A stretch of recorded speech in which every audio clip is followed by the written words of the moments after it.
because Dan's trying to scramble to save some kind of a persona.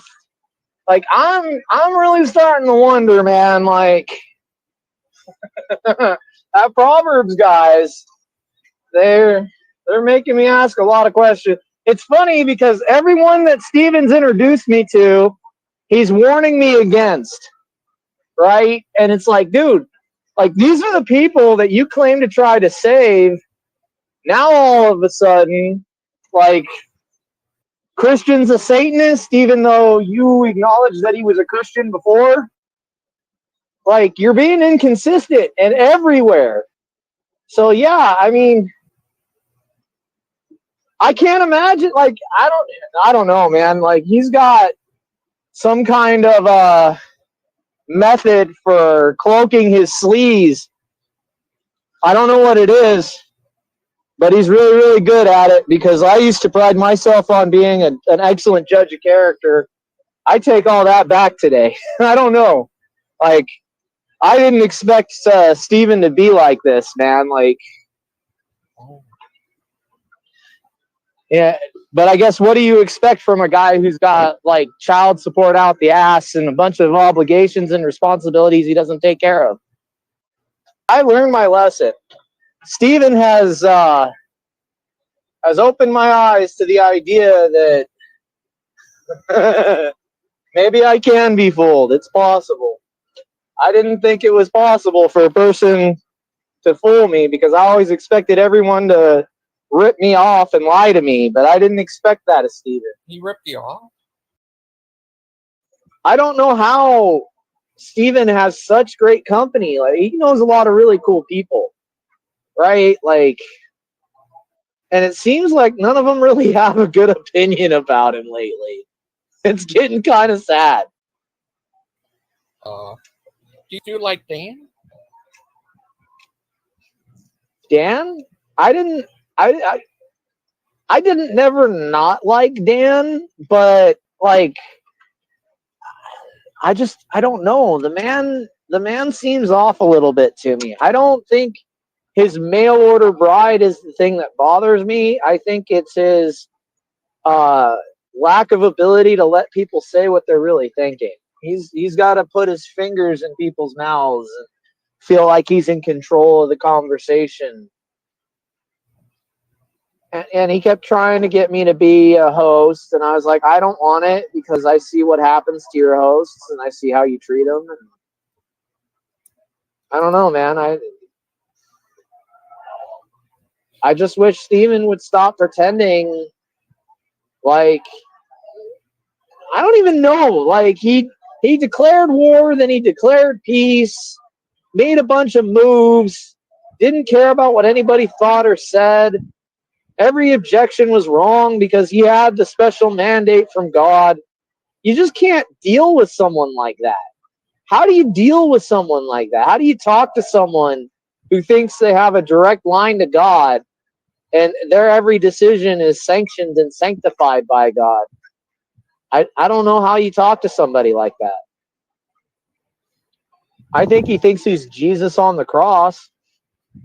I genuinely believe that. I think he thinks that he's like some special position that's above everybody else.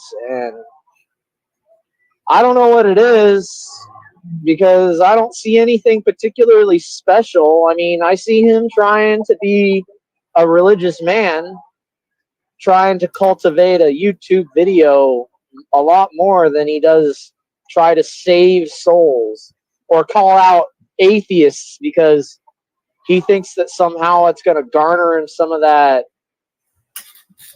I don't know what it is, that YouTube fame. I don't know what he's after. It doesn't make any sense because it's not what he says he's after. What about this guy? What about this guy? What guy? Gangster Steven. His gangster name is PG. Gangster Steven.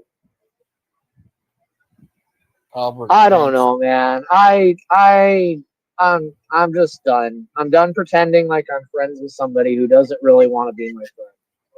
right? I'm done. I don't like the platitudes, the fakeness, the faux Christianity, because it's an argument between this Bible and that Bible, and then he'll turn around and start an argument, but how many souls were saved?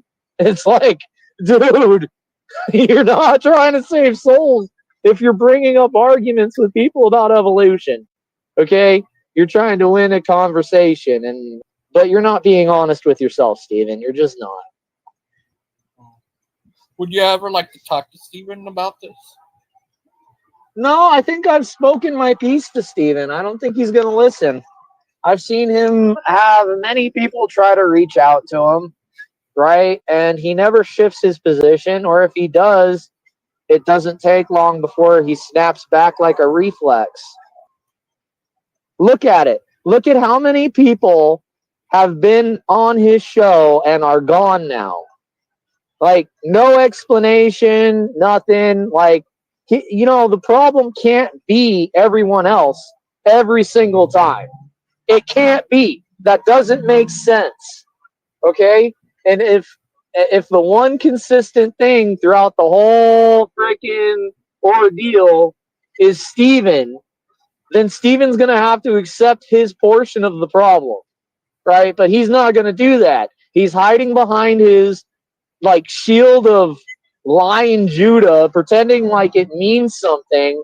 And I'm sitting here scratching my head like, why am I even engaging, So I mean, that's how I ended up where I am now. I just it's a damn shame, because Steven could be like an actual Christian man of God, but he wants to be Proverbs guy, YouTube dude,